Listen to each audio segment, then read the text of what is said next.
Bonjour à tous, je suis heureux de vous présenter Club Deal, le podcast qui démocratise et décortique le monde de l'investissement immobilier et de la finance personnelle.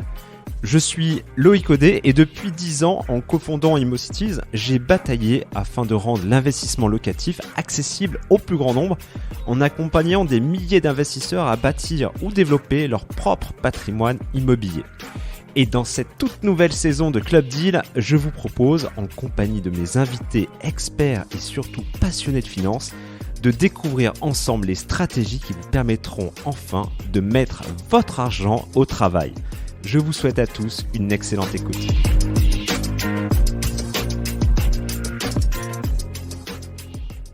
Salut Martin, merci de me rejoindre pour ce tout nouvel épisode de Club Deal. Martin, tu es la meilleure personne pour nous parler de défisc ou de non-fiscalisation. C'est au choix. Martin, tu bosses depuis un peu plus de 2 ans chez Climb. Alors Climb, peut-être ça parlera pas à grand monde pour l'instant. Oui, par contre, si j'y tac au tac, ça marche mieux. Oui, exactement. On a changé de nom il y a quelques semaines. Effectivement, je travaille donc chez Climb depuis mars 2020, juste avant le confinement. J'ai le poste d'ingénieur patrimonial. Je suis à la tête du département d'ingénierie patrimoniale chez Climb et spécialiste de toutes les questions relatives à la fiscalité personnelle. Ok. Tu nous parles un peu de ta carrière d'avocat ? Oui, alors avant d'arriver chez Climb, j'étais avocat fiscaliste. J'étais avocat pendant 6 ans, donc 4 passé dans un cabinet d'affaires à Toulouse. Et j'ai quitté le monde des avocats pour celui très excitant des startups. Et voilà, donc ça fait 2 ans que je bosse en startup et je suis très heureux. Ok, bah, super. Mais quand on est avocat, surtout spécialisé comme tu l'as été, tu as aussi affaire peut-être à des startups qui ont des problématiques, notamment tu sais, en cas de cession, par exemple. Alors, moi, c'était un cabinet qui était plutôt traditionnel, donc le monde des startups m'était complètement inconnu. C'était plutôt des PME et des entreprises qui étaient déjà installées depuis plusieurs années, voire plusieurs décennies. Donc voilà, le monde de la startup était complètement inconnu avant d'intégrer Tacotax et maintenant qu'il est devenu Climb. Top.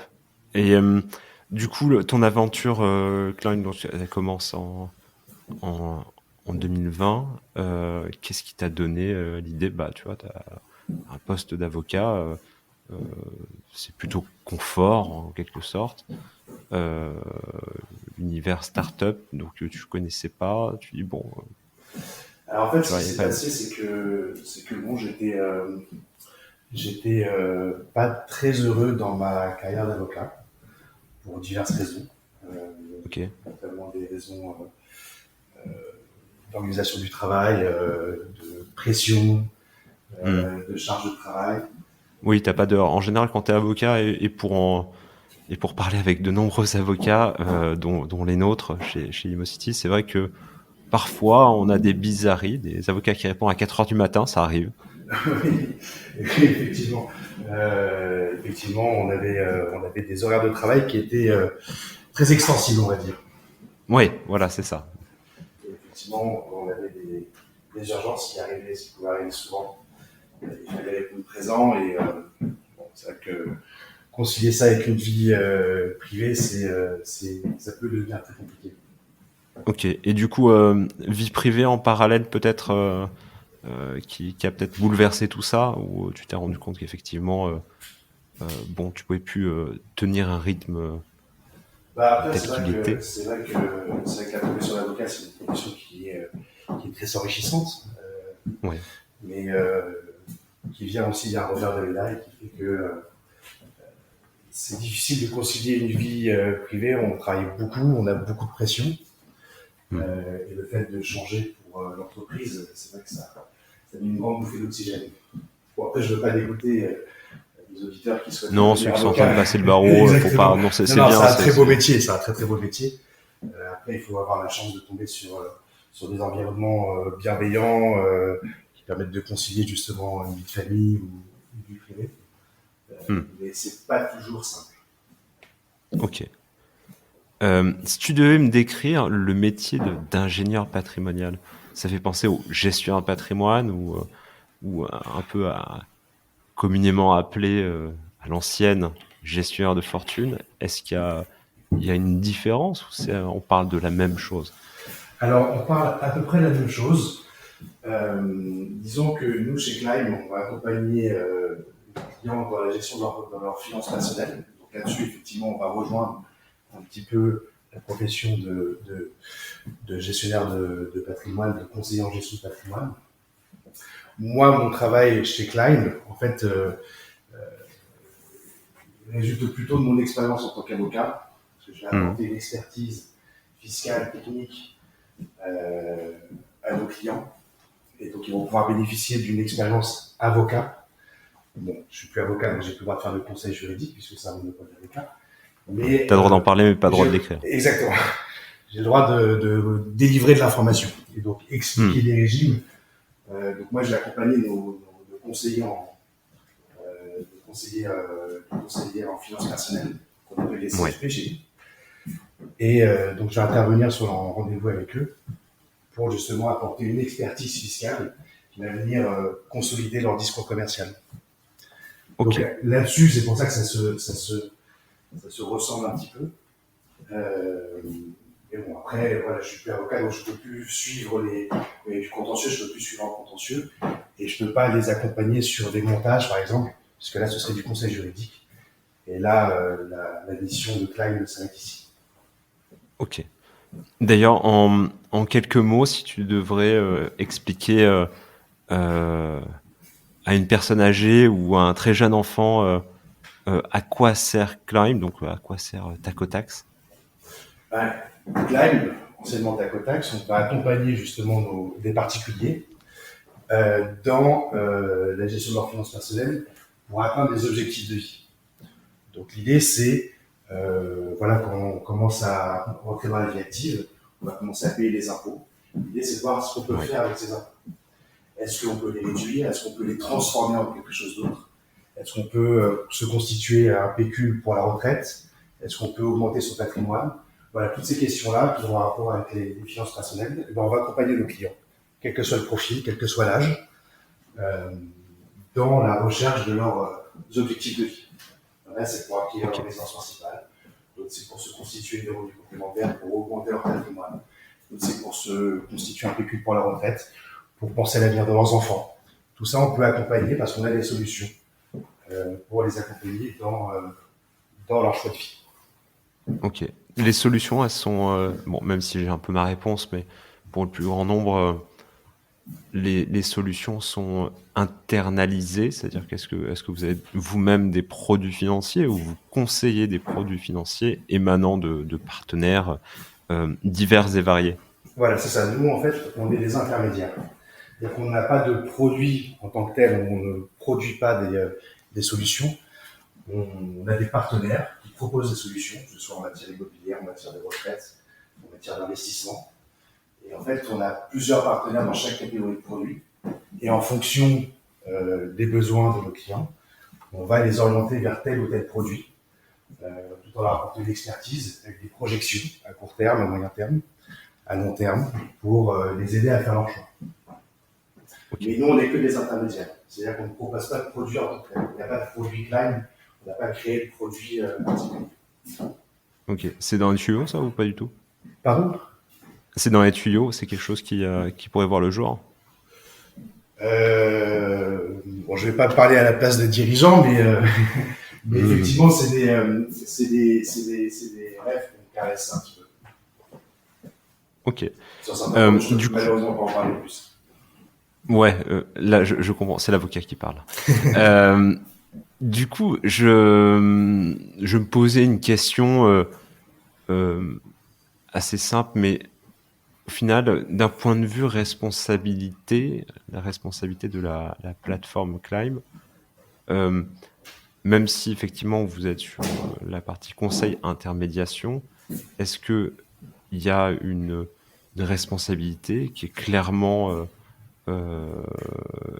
faite, comme un peu, tu sais, dans les travaux, tu as l'AMO, l'assistant maîtrise d'ouvrage et le maître d'œuvre, tu vois. Mhm.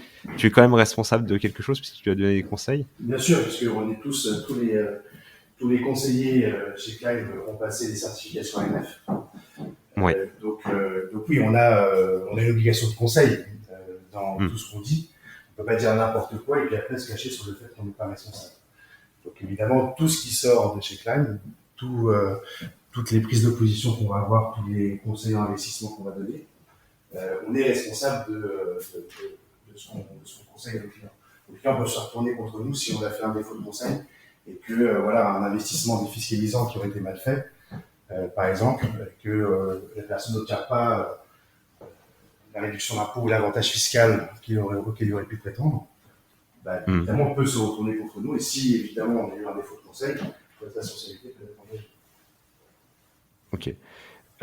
Bon, après, évidemment, j'imagine que c'est bien bordé.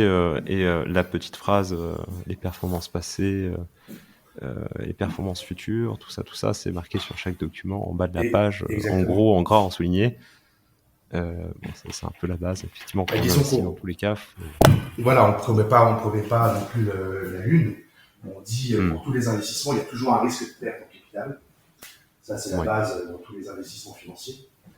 Donc évidemment, on prévient nos clients déjà en amont et puis on fait en sorte de leur expliquer les tenants et les aboutissants de leurs décisions, de façon à ce qu'ils prennent des décisions éclairées, sans mauvaise surprise. Ok. Du coup, toi, est-ce que tu as une passion pour, d'un point de vue perso, hein, je parle, une passion ou une passion tout simplement pour l'immobilier, l'investissement locatif à titre perso? Alors, à titre perso, moi, ce qui m'intéresse surtout, c'est d'accompagner des particuliers. Quand j'étais étudiant en droit, j'avais commencé à travailler, j'avais monté une société de conseil où justement j'allais assister des particuliers pour les aider à remplir leur déclaration de revenus. J'avais fait ça à titre personnel et je faisais ça quand j'étais encore étudiant. Finalement, ça m'est resté. Et ce qui m'a vraiment moins intéressé, ce qui m'a poussé à continuer dans ce métier, c'était de pouvoir apporter des solutions à des gens qui n'avaient pas forcément les moyens de se payer les services d'un conseiller financier ou d'un avocat fiscaliste, puisque ça coûte très cher. Enfin, ça peut coûter très cher. Et en fait, c'était permettre à des gens qui par exemple, un couple marié qui a un enfant, 2 enfants, et juste les accompagner dans la déclaration de revenus, leur donner des conseils de bon sens. On voit qu'on arrive à faire économiser 500 000 euros comme ça d'une année sur l'autre. Ça peut paraître pas beaucoup, mais pour certaines personnes, 1 000 euros en plus dans le budget annuel, ça peut changer de vacances. Bien sûr, bien sûr. Et en fait, ce que j'ai beaucoup aimé, c'est le retour client et la gratitude des clients quand on leur a apporté des solutions. Et j'ai trouvé ça humainement beaucoup plus intéressant, parce que j'ai travaillé aussi dans des cabinets d'avocats où on faisait du conseil en fiscalité où les montants étaient bien plus importants. Mais il n'y a pas le côté humain. C'est-à-dire que j'étais le collaborateur à qui on demandait de faire un café alors que j'avais travaillé pendant des semaines sur une négociation contentieuse où on avait fait économiser plusieurs centaines de milliers d'euros à quelqu'un, et puis il doit faire le chèque. Ça peut être si vous avez ça regarde. C'est pour ça le fait d'aider les particuliers, et d'avoir le retour du travail bien fait, c'est quelque chose qui est vraiment passionnant. Alors après, ça peut prendre différentes formes. Effectivement, ça peut être dans l'immobilier, mais c'est aussi pour la retraite, pour d'autres situations. C'est vraiment ça qui me passionne. Oui, compris.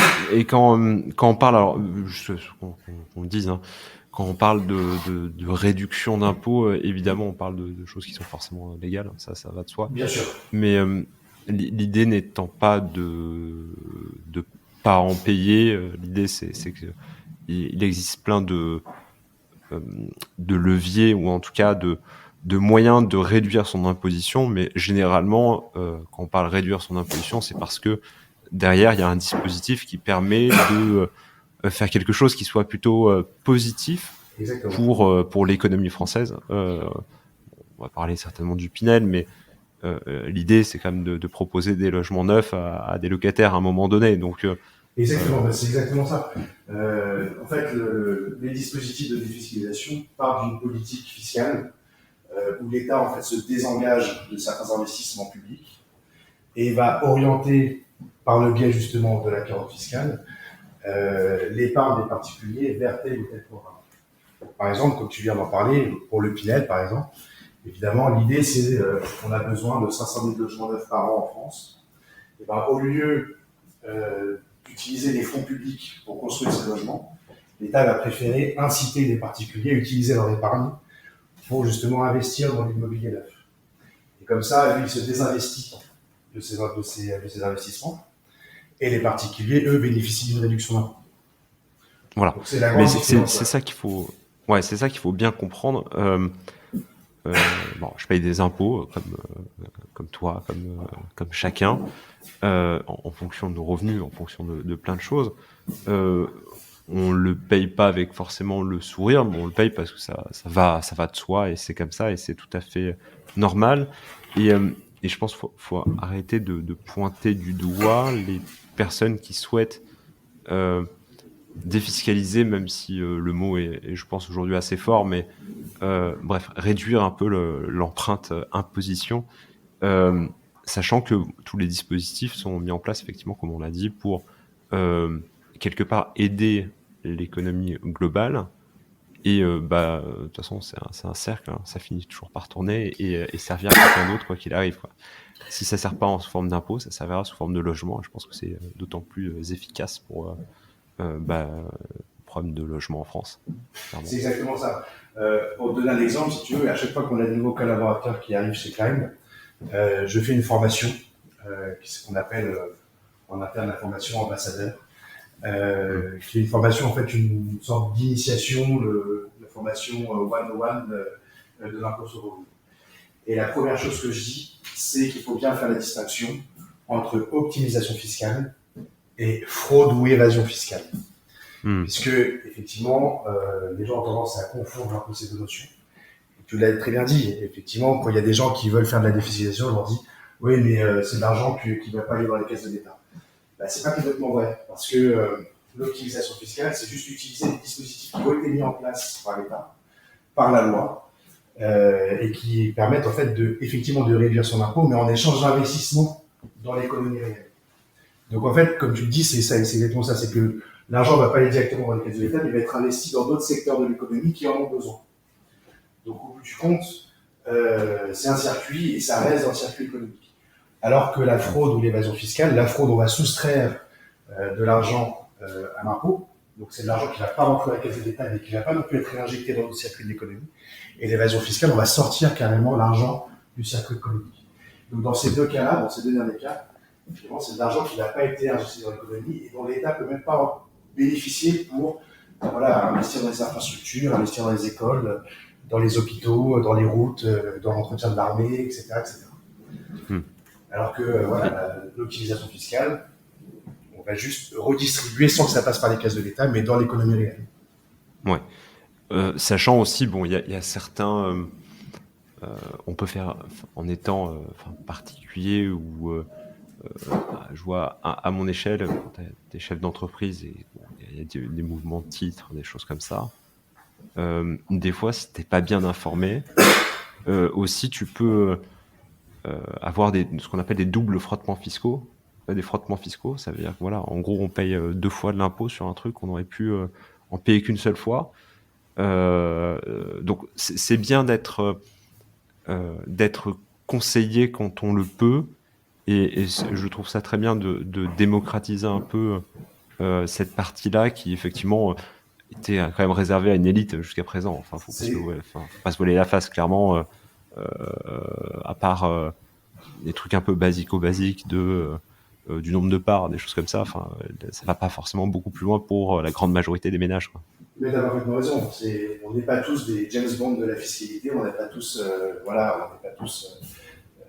très doués avec les chiffres ou avec les dispositifs. Puis en plus, il y a tellement de dispositifs, ils sont tellement complexes que c'est très difficile de s'y retrouver quand on est tout seul. Donc effectivement, la première solution, c'est de se faire aider, mais cette aide et ces conseils, ça coûte cher. Donc c'est le vœu de Klein, c'est justement de démocratiser cet accès à la connaissance, au conseil sur les finances personnelles. Alors, ça peut être la fiscalité, mais d'une manière générale sur les finances personnelles. Et c'est là-dessus qu'on essaye de faire bouger les choses chez Klein. Ok. Dernier point un peu, avant qu'on rentre un peu dans le vif du sujet, mais les tensions, on va appeler ça comme ça. Tu sais, parler d'argent en France, c'est assez compliqué. Alors bon, tu vois, dans ce podcast, on en parle librement, ça c'est plutôt une bonne chose. Mais c'est vrai que à partir du moment où tu dois un peu, en tant que client, dévoiler ton jeu, c'est-à-dire clairement te mettre à poil, puisque c'est un peu ça, c'est un peu comme chez le médecin, tu te mets à poil, mais enfin pas physiquement, mais tu dois quand même tout exposer. C'est vrai qu'il y a peut-être ça aussi, il y a quelque chose à changer à ce niveau-là, ou en tout cas une situation qui doit évoluer dans le bon sens, parce qu'effectivement, que ce soit Climb ou un autre, c'est un peu comme quand on demande un financement à la banque. La banque, en tout cas la personne qui va auditer notre dossier, il connaît parfaitement notre vie. Hein. Et je me dis peut-être encore, certaines personnes sont un peu réticentes à se dévoiler. Alors qu'en réalité, bon, c'est un cas parmi tant d'autres. Hein. C'est un peu comme un médecin. À la fin de la journée, il s'en fout. Hein. Non, mais je suis d'accord avec toi. Effectivement, en France, on a une sorte de réserve traditionnelle à parler de son argent, à parler de ses richesses, par pudeur peut-être. Mais je suis d'accord avec toi, c'est quelque chose qui existe. En revanche, on arrive assez facilement, en tout cas je parle pour Klein, et puis moi quand j'étais avocat, on est un peu les médecins de la finance. D'ailleurs, les avocats, au même titre que les médecins ou les prêtres, ont un secret professionnel qui est inviolable. On est sur le même niveau que les médecins. Alors, tu me parlais du mec avant d'enregistrer. Tu sais, monsieur Dupont. non, je blague. Mais effectivement, oui, il y a un secret professionnel. Et puis même, de toute façon, c'est en gardant l'humain à l'esprit, hein, bien entendu. Mais bon, c'est quand t'en as 10 par jour, bon, ça te fait plus grand-chose. Quoi. Enfin, c'est pas... Oui, et puis surtout, c'est qu'on les met en confiance tout de suite, en leur expliquant que voilà, il faut qu'ils nous disent tout. De toute façon, il n'y a pas grand-chose à cacher. Non. Pour la plupart des personnes, il n'y a pas grand-chose à cacher. Donc, on leur dit qu'effectivement, il faut qu'ils nous disent ce qui se passe, parce que plus on aura d'informations, plus on pourra leur délivrer un conseil, ou du moins, des conseils qui seront les plus appropriés. Et on ne va pas passer à côté de quelque chose.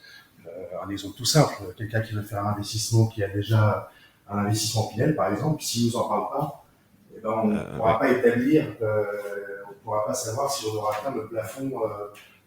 Oui, quand tu feras la capacité d'endettement, ça risque d'être un peu compliqué. Ouais. Sur la capacité d'endettement, de toute façon, après, ça bloquera la banque. Mais surtout, c'est que d'un point de vue fiscal, s'il bénéficie déjà d'une réduction d'impôt, on a le droit il y a un plafonnement des avantages fiscaux par an. S'il ne nous en a pas parlé, eh ben, on ne peut pas le prendre en compte. Donc, du coup, si on l'oriente on peut l'orienter sur un dispositif de fiscalisation d'économie d'impôt, dont il ne pourra pas bénéficier à 100% parce qu'il ne nous aura pas parlé de cet investissement qu'il avait fait en amont. Et donc là, il y aurait un rappel, soit il y aurait un rappel d'impôt, soit effectivement, on ne pourrait pas bénéficier au maximum du dispositif. Donc, quand on leur explique ça, en général, oui, ça se dévoile. Exactement. Ok. Si allez, on va passer dans le vif du sujet. On va faire un peu le Pinel vs LMNP. C'est un match qui m'intéresse toujours autant. Si tu devais encore une fois expliquer à ta grand-mère ou à un jeune enfant ce qu'est le dispositif Pinel, alors comment tu l'expliquerais? Le dispositif Pinel, donc voilà, comme je le disais tout à l'heure, c'est un dispositif qui va permettre d'obtenir une réduction d'impôt. Donc l'idée, c'est d'investir dans l'immobilier neuf, ou dans certains cas dans l'immobilier ancien à réhabiliter, et en échange d'un engagement de location qui va être de 6 ou de 9 ans, donc l'obligation de location à un locataire qui va avoir des conditions de ressources particulières avec un loyer plafonné. Donc en échange de cet engagement de location, l'État va octroyer une réduction d'impôt qui sera égale à 12% du montant de l'investissement si l'engagement initial est de 6 ans, ou 18% de l'investissement si l'engagement est pris sur 9 ans. Donc c'est 2% par an. Donc on achète par exemple un bien schématiquement un bien immobilier à 100 000 € qu'on s'engage à mettre en location pendant 6 ans, donc on a 12% de réduction d'impôt. Donc on va avoir 12 000 € de réduction d'impôt, donc on va avoir 2 000 € de réduction d'impôt tous les ans pendant 6 ans, jusqu'à la fin de l'engagement de mise en location. Ok. À ça, il faut ajouter, enfin, il faut quand même être vigilant au prix du foncier, enfin en tout cas au prix au mètre carré de l'appartement que tu achètes, parce qu'évidemment tu achètes dans du neuf. Voilà. Donc bon, avec tous les avantages et les inconvénients. Avantages parce que dessus tu as une garantie décennale, tu pars sur une copropriété si tu es en copropriété neuve, donc a priori sans travaux. C'est bien géré, c'est performant d'un point de vue énergie, et gaz à effet de serre, tout ça. Donc c'est important, c'est de plus en plus important aujourd'hui d'ailleurs. Donc plutôt des bonnes choses d'un côté, mais parfois que tu peux potentiellement surpayer parce que évidemment, bon, tout le monde le sait, le neuf est plus cher, hein, c'est en général de 20%. Je sais pas si tu partages cette analyse avec moi. C'est à peu près ça, et puis c'est vrai que les promoteurs ont tendance aussi à gonfler légèrement les prix parce qu'ils savent que derrière il va y avoir la période fiscale. Donc effectivement, c'est un peu l'effet pervers du Pinel, où on va payer un petit peu plus cher un bien pour pouvoir bénéficier d'une réduction d'impôt. Donc c'est pour ça qu'il faut être très vigilant sur le Pinel. C'est un très bon produit quand c'est bien fait, quand c'est bien réfléchi en amont, puisque évidemment il y a 3 grands principes sur le Pinel pour faire un bon investissement Pinel. C'est premièrement l'emplacement, deuxièmement l'emplacement, troisièmement l'emplacement. C'est un peu sur la coutume de dire. Puisque on est engagé à mettre en location pendant 6 ans avec des loyers plafonnés. C'est ça. Sachant que si... Pardon. Ouais, tu me disais, excuse-moi, je t'ai coupé. Non, voilà, il faut être sûr qu'on va avoir des locataires pendant 6 ans, puisqu'on peut avoir une vacance de locataire entre deux locataires, mais il ne faut pas que cette vacance dépasse plus de 12 mois consécutifs, sinon il y a remise en cause de l'avantage fiscal. Et ça peut être dramatique si on doit rembourser des réductions d'impôts auxquelles on a déjà bénéficié. Sachant que si je soulève le capot du Pinel, voir ce qu'il y a dedans et comment c'est fait, et comment c'est présenté notamment un CGP, enfin gestion de patrimoine, il y a quand même des... j'ai plus le nom, mais technique, mais bon, il y a un zoning, hein, donc il y a des zones un peu comme les frigos ABC, enfin en gros, des emplacements premium, des emplacements jusqu'à l'emplacement le plus merdique. Faut dire ce qui est. Enfin, un peu dans le no man's land, quoi. Il y a des Pinels qui ont été faits n'importe où. Donc effectivement, comme tu le disais, attention, on achète un Pinel. Je pense que ça peut être le mieux, un très bon placement comme le pire. C'est ça. Il y avait eu la Cour des comptes qui avait écrit un rapport justement sur le Pinel. Je crois que c'était fin 2019. Où voilà, il était noir sur blanc que sur les Pinel, il y en a 50% qui étaient rentables. 50% de Pinel rentable, 50%, voilà. C'est-à-dire que dans un cas sur deux, l'investissement était un mauvais investissement. Soit parce qu'on n'arrivait pas à louer, soit parce qu'au moment de la revente, soit ils ne se revendaient pas, soit ils se revendaient moins cher qu'on l'avait acheté. Donc là, évidemment, c'est la hantise de tous les investisseurs, c'est de faire un mauvais investissement. Mais ça veut quand même dire aussi qu'il y en a un sur deux qui est rentable. Oui, c'est ce que j'allais dire. Bon, voyons le verre à moitié plein. Sachant qu'après tu peux faire des choses. Alors je côtoie beaucoup de CGP, gros cabinets de CGP qui effectivement ont vendu du Pinel, mais vraiment par pelle entière, quoi. Hein. Ils en ont vendu énormément. Et aujourd'hui, pour les premières personnes qui ont acheté ces biens-là, donc qui se retrouvent quasiment à la fin de leur engagement, se poser la question, parce que là, du coup, on retombe un peu dans la liberté de mouvement. C'est-à-dire le propriétaire peut décider de vendre, peut décider de prendre l'appart, enfin, il peut faire un peu ce qu'il veut. Donc, on se retrouve forcément un peu comme dans toutes ces résidences neuves qui, au bout de 6 ans, 5, que ça soit n'importe quel dispositif d'ailleurs, tu te retrouves avec beaucoup d'appartements quasiment neufs, en tout cas première main à la vente, ce qui a tendance forcément, l'offre et la demande, à faire un peu baisser le prix de l'immobilier. Et si bon emplacement, en général ça se passe plutôt bien parce que en 6 ans tu auras potentiellement récupéré les frais notaires, ils sont réduits, donc ça tombe bien, mais aussi potentiellement à minima se retrouver au prix d'acquisition, donc potentiellement c'est plutôt une bonne opération. Dans certaines zones, par contre, c'est pas pareil, c'est-à-dire que ils n'arriveront pas à revendre le même prix, et du coup ils cherchent c'est ça. Et ils cherchent des solutions un peu alternatives pour basculer ce bien Pinel.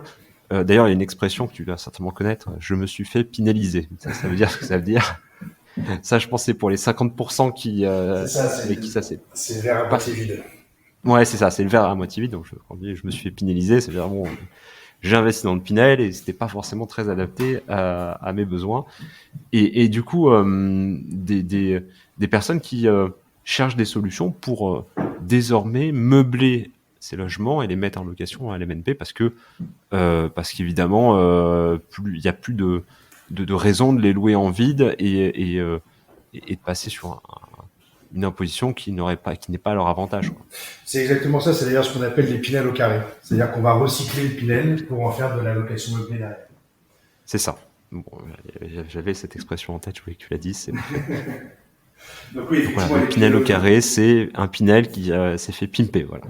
Voilà, c'est ça. C'est qu'à la fin de l'engagement de mise en location dans les conditions du Pinel, donc louer nu à une personne physique qui en fait sa résidence principale, avec des loyers plafonnés, avec des conditions de ressources du locataire.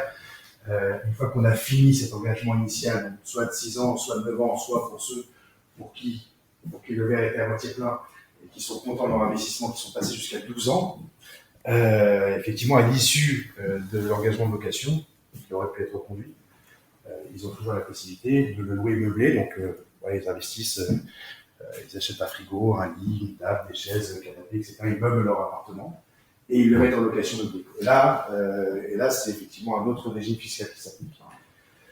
Du coup, c'est une transition parfaite pour parler du LMNP. Exactement. C'est-à-dire que quand on est sous le régime Pinel, on est forcément sous le régime des revenus fonciers. On est sous le régime des revenus fonciers, soit au micro, soit au réel, selon qu'on a plus ou moins 30% de charge, puisque le micro foncier permet d'obtenir un abattement forfaitaire de 30% sur le montant des recettes, mais alors qu'on a des recettes annuelles qui sont inférieures à 15 000 euros.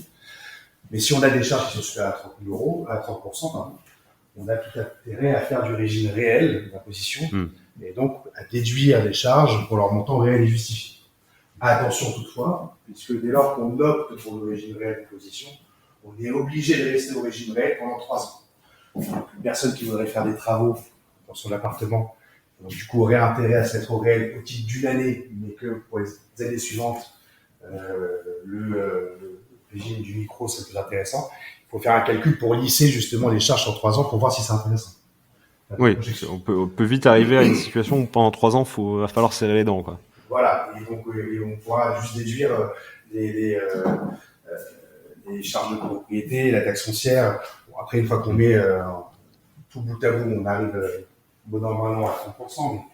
Mais c'est des calculs qui sont à faire. On ne peut pas faire ça comme ça, sans réfléchir, tête baissée, sans faire les calculs.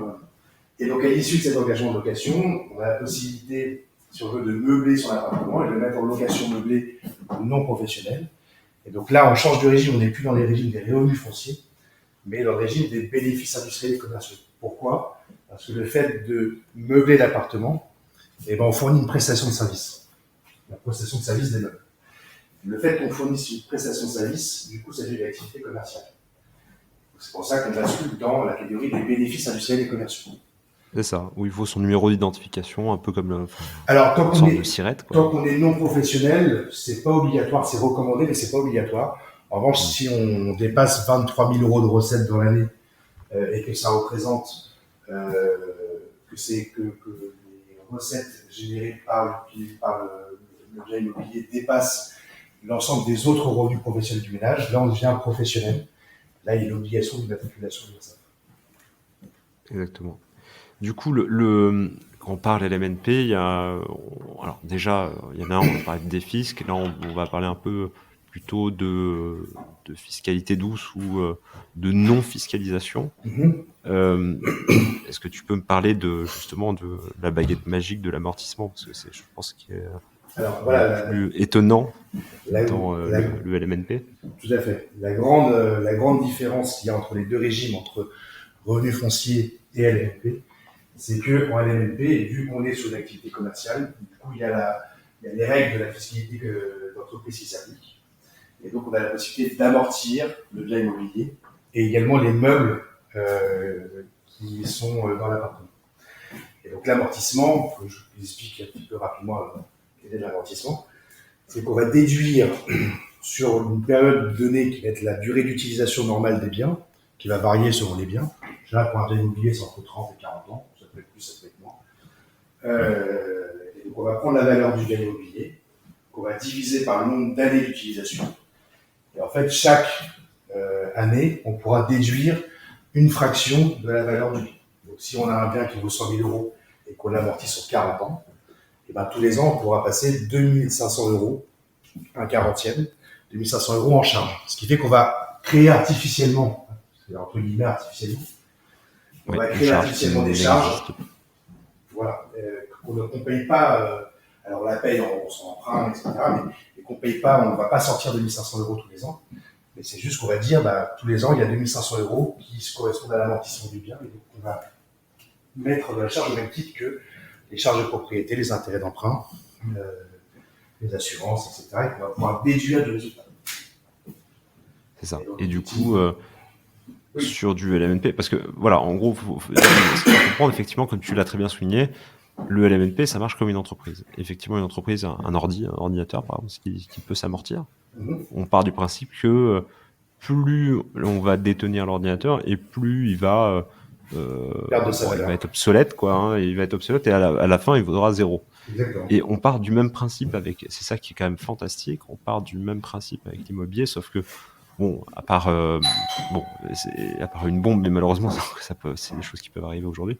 Mais à part ça, le bien à 0, c'est quelque chose qui a priori ne peut pas exister. Et ça existe, si je dis pas de bêtises, tu me dis si je me trompe, depuis 1949. Alors là, ton savoir dépasse le mien. je pourrais pas couvrir. Très honnêtement, je ne sais pas. Ok, bon, c'est sûr. Donc, ça existe depuis effectivement 1949 et à mon sens, c'est l'un des dispositifs fiscaux les plus vieux encore en vigueur à ce jour. D'accord. Actif, hein. On parlait de la loi de 48, il y en a encore quelques-uns, mais très peu. Mais voilà, c'est quelque chose qui existe depuis très longtemps et à chaque année, ou en tout cas à chaque élection présidentielle, alors bon là ils ont d'autres chats à fouetter, donc c'est vrai qu'il n'y a pas trop de programmes concrets sur l'immobilier cette année, mais à chaque élection présidentielle, on a l'impression que on a tendance à avoir des sueurs froides en se disant aïe aïe aïe, ils vont toucher à ce statut-là qui est quand même extrêmement avantageux pour tout le monde en fait, pour tout le monde, parce que qu'on soit avec un SMIC ou un peu plus, ou à la tête du multinational, à part effectivement en passant à LMP, mais au final ça ne change pas grand-chose, le dispositif est bénéfique quand même à tout le monde. Mm-hmm. Donc c'est ça qui est quand même assez hallucinant, et à chaque année on a un peu peur que on touche, c'est un peu touche pas à mon LMNP, quoi. Donc ouais, c'est assez curieux, mais a priori, bon, en tout cas, on n'a pas encore vu les programmes de chaque candidat à l'élection, mais pas beaucoup de sujets sur l'immobilier. Ils sont très sujets sur économiques, écologiques, mais l'immobilier en fait malheureusement pas partie. Alors, si tu as d'autres sons de cloche. Si, il y a quand même. Alors sur le LMNP, non. En revanche, sur le PNL, si. Alors les choses qui vont changer là sur les prochaines années, puisqu'il va y avoir un rabotage des avantages fiscaux liés au PNL.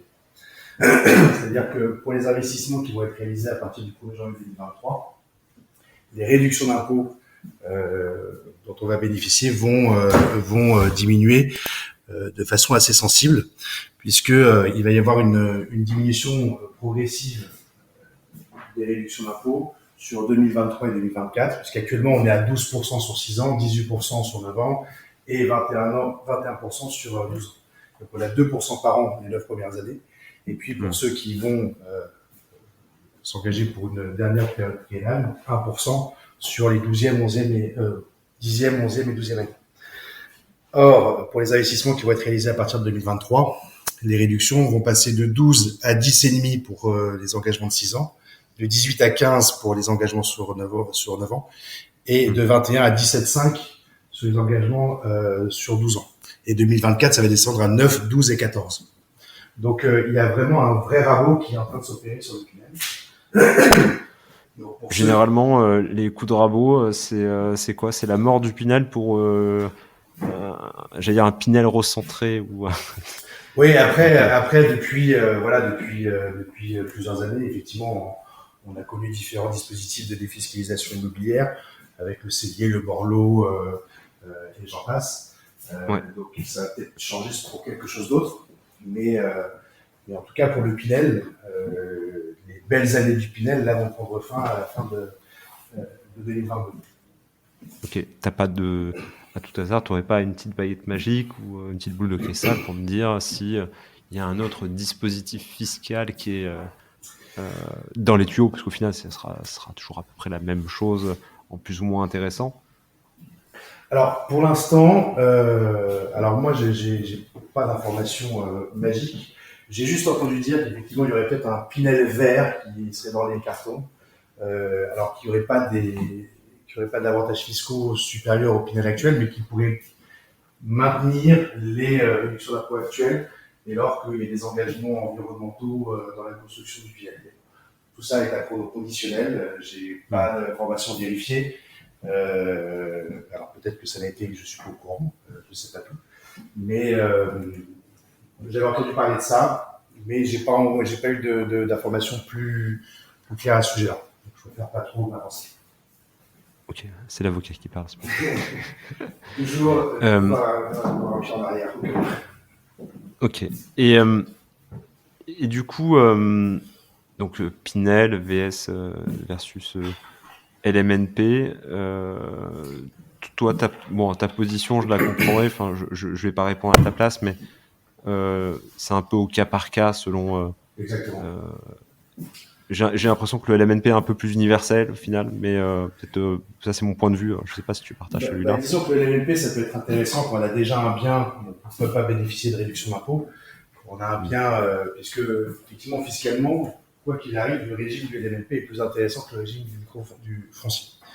Premièrement, sur le régime micro, puisque pour le régime micro foncier, on a un abattement forfaitaire de 30% pour frais de charge, alors que pour le micro BIC, ça va l'abattement de 50%, qui peut aller jusqu'à 71% si on est en meublé de tourisme, c'est-à-dire qu'on va aussi faire des prestations quasi par hôtelière, donc avec l'accueil des clients, fourniture de petit déjeuner, changement des draps, le ménage, etc.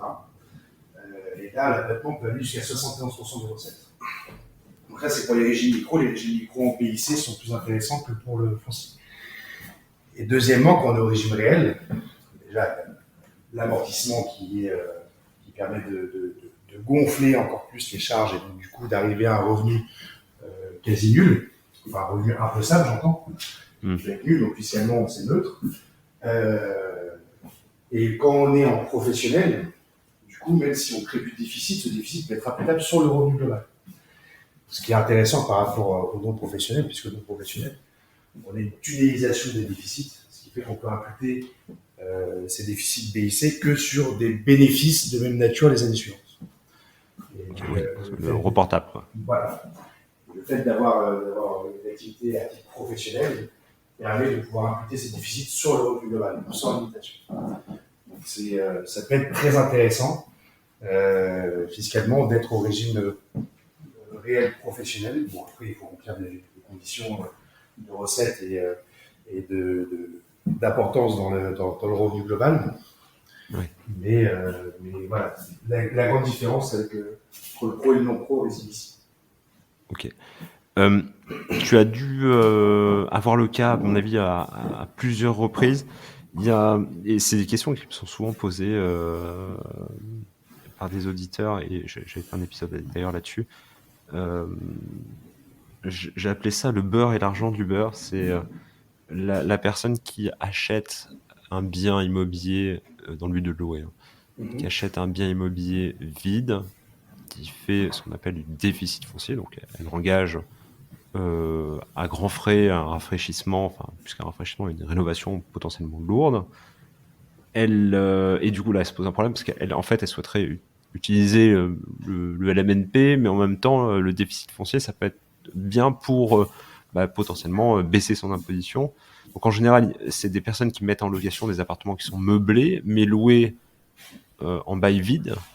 Et patiemment, les propriétaires attendent 3 ans parce que c'est la limite possible et rebasculent en LMNP par la suite.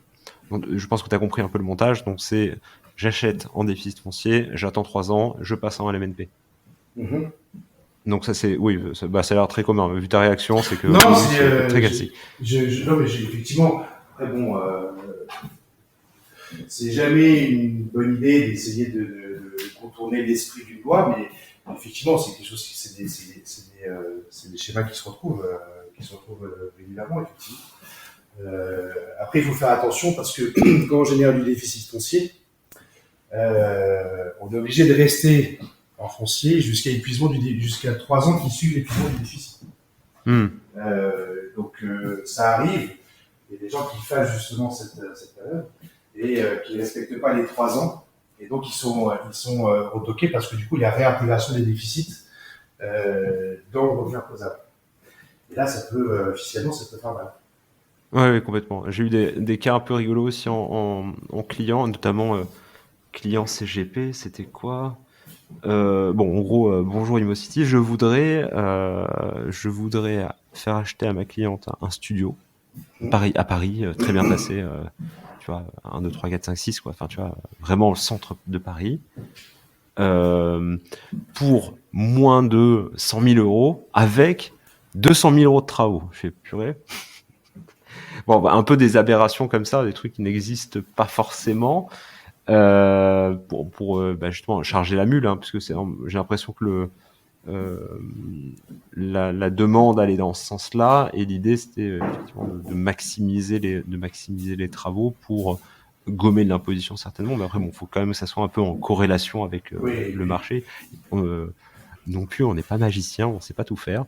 Puis surtout, il faut faire attention également, parce que là, tu nous donnes un exemple d'un appartement à 100 000 euros avec 200 000 euros de travaux. C'est un vrai exemple, hein. C'est pas, j'ai pas été marseillais, ce sont les vrais chiffres. D'accord.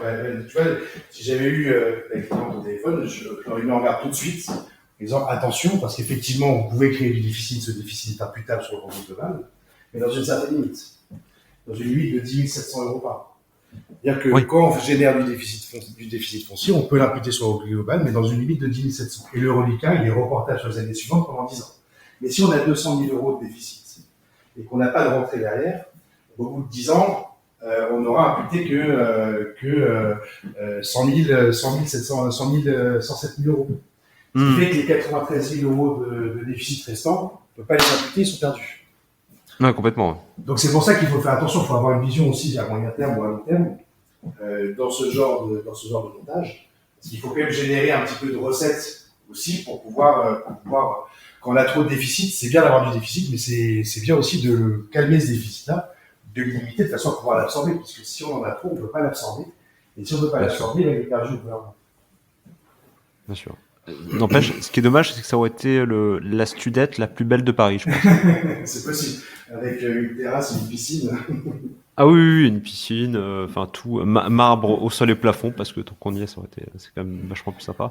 Donc ouais, bon, il y a des aberrations un peu comme ça. Effectivement, le bon conseil est important dans toutes les situations, et notamment les plus extrêmes comme celle-ci. Est-ce que tu peux nous parler peut-être d'autres dispositifs liés à l'immobilier qui peuvent être intéressants pour pour le commun des mortels, hein, je parle. Alors pour le commun des mortels, alors il y en a un qui existe qui est bien. Alors commun des mortels, je sais pas, mais qui peut être intéressant dès lors qu'on commence à payer pas mal d'impôts, puisqu'il y en a. C'est l'investissement Malraux, qui fonctionne très bien aussi. Alors, pour expliquer rapidement, l'investissement Malraux, c'est un dispositif de défiscalisation immobilière pour des immeubles qui sont en cœur de ville, c'est pour protéger un patrimoine architectural ou historique particulier. Et donc, en fait, on va acheter un bien qui a à rénover. En général, c'est plutôt un immeuble, donc il y a un coût de l'investisseur qui achète un ou plusieurs appartements dans le même immeuble, en vue de sa rénovation, donc intérieur et extérieur. Oui. Et là, on peut bénéficier d'une réduction d'impôt qui va être égale à 30% du montant des travaux engagés, dans une limite de 100 000 euros par an de travaux sur 4 ans. Donc sur 400 000 euros de travaux en tout sur 4 ans. Et donc la réduction d'impôt est de 30% du montant des travaux. Ce qui fait qu'on peut avoir une réduction d'impôt qui peut aller jusqu'à 120 000 euros répartis sur 4 ans. Et gros avantage de ce dispositif, c'est que la réduction obtenue n'est pas prise en compte dans le calcul du plafond ou du plafonnement des avantages fiscaux.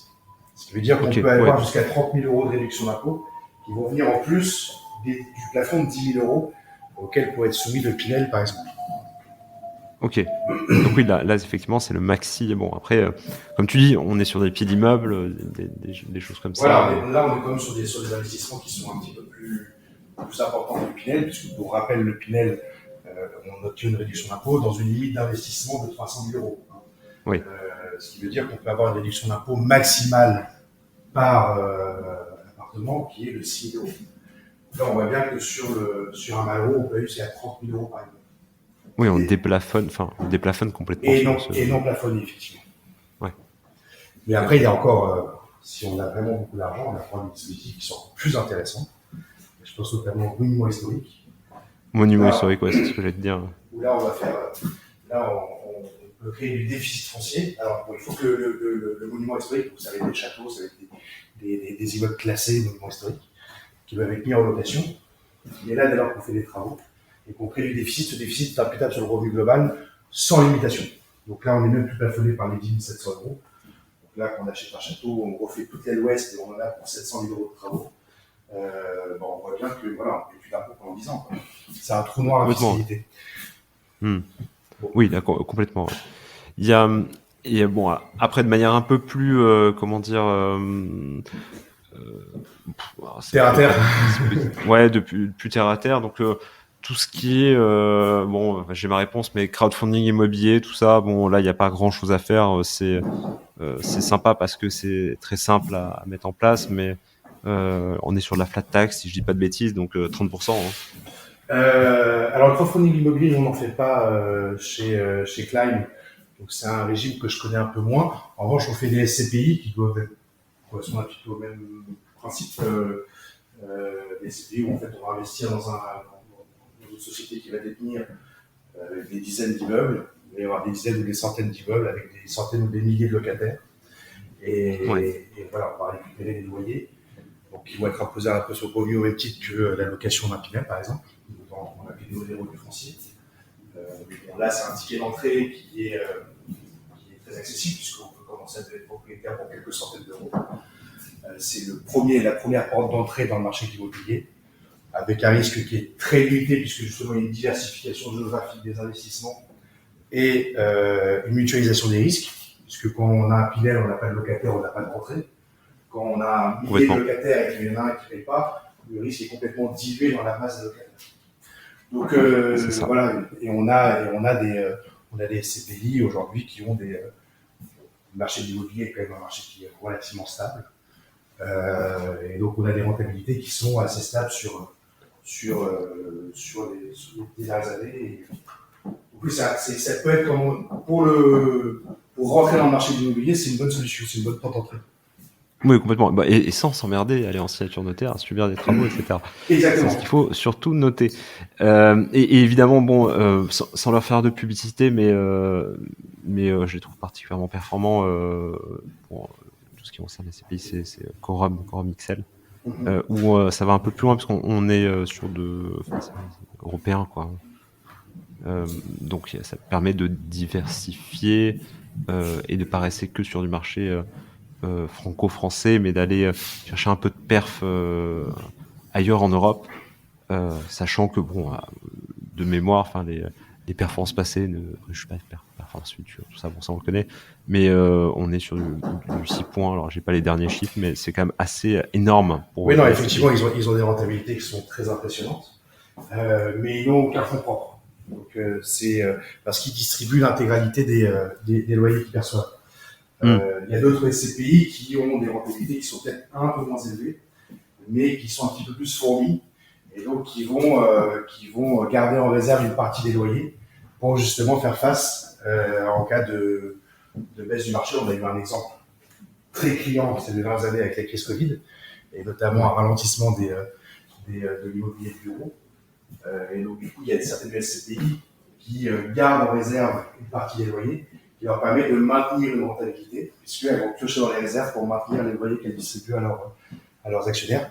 Donc, bon, il y a deux sons de cloche. Il y a d'un côté une rentabilité pure qui, effectivement, est très impressionnante, mais qui peut être plus fluctuante en cas de grippage de grippe du marché, alors que d'autres qui vont être, après, à terme, évidemment, s'il y a une crise pendant 10 ans, oui, ça touchera tout le monde.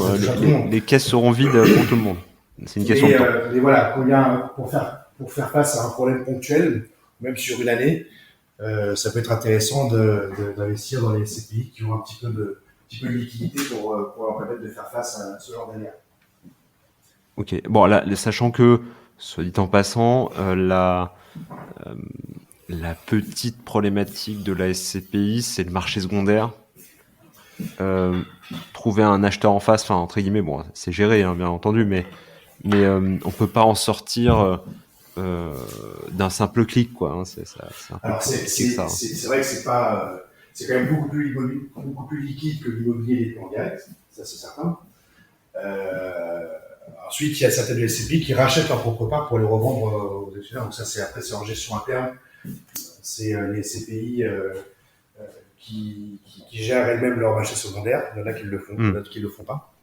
Donc après, voilà, si vous voulez investir dans des SCPI, il faut poser la question justement à votre conseiller pour qu'ils vous disent comment fonctionne le marché secondaire. Est-ce que c'est à vous d'aller trouver un acheteur pour vos parts, ou est-ce que c'est la SCPI qui rachètera vos parts pour les revendre derrière? Donc, voilà, ça, c'est des problématiques qui se posent quand on est face à son conseiller, et c'est des questions qu'il faut se poser, effectivement. Exactement. Bon, on a balayé large, mais on a parlé des sujets qu'on voulait. Est-ce que peut-être tu as un dernier conseil à donner à nos auditeurs? Bon, je vais un peu prêcher par ma paroisse, évidemment. Oui, évidemment.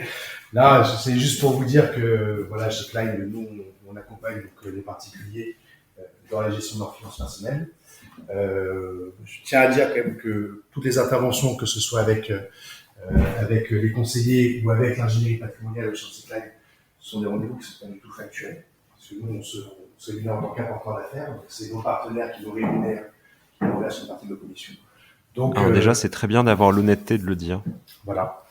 Mais du coup, c'est complètement neutre pour nos clients. C'est-à-dire qu'ils viennent nous voir, ils ont accès à une expertise, à un accompagnement. Ça leur coûte rien, en tout cas de chez nous. Et ce qui fait qu'ils peuvent prendre des décisions éclairées. C'est sans engagement, évidemment. Mais au moins, voilà, ils prennent des décisions en ayant toutes les informations nécessaires et en ayant eu les bons conseils.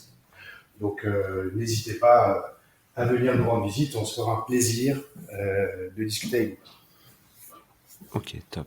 Si on veut te contacter, LinkedIn ou directement sur le site de Klein, donc klein.fr.